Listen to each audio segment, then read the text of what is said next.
This is Michael Canik with your Bridgeway to Success. As your trusted consultant, I recommend that you add costs, not cut them.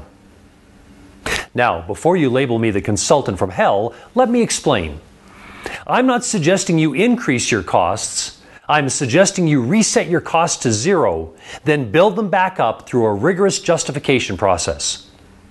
That's exactly what a European division of Royal Dutch Shell is doing. And they're on track to reduce their cost structure by 30% over 3 years. How? First, set an aggressive timeline goal. They wanted to identify a realistic stretch target that would have a substantial impact on the business. They decided on a 30% reduction over 3 years. Second, determine the best method. They realized early on that their existing continuous improvement and lean initiatives would only get them so far, not far enough to achieve the goal.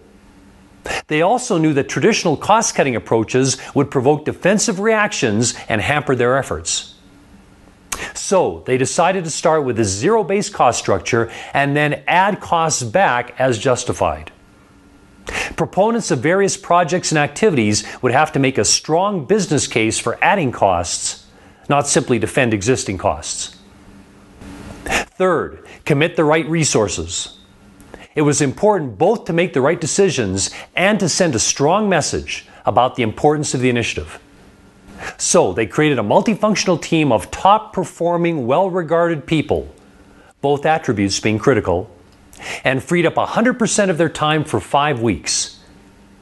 Their task was to determine which projects and activities would best help the company achieve its overall goals and meet the 30% cost reduction target. Fourth, ignore the trap of sunk costs. Too often, companies make decisions based on sunk costs. It's hard to pull the plug on existing activities since it implies management failure. And it's hard not to feel obligated to the money that's already been invested. Yet this often results in throwing good money after bad.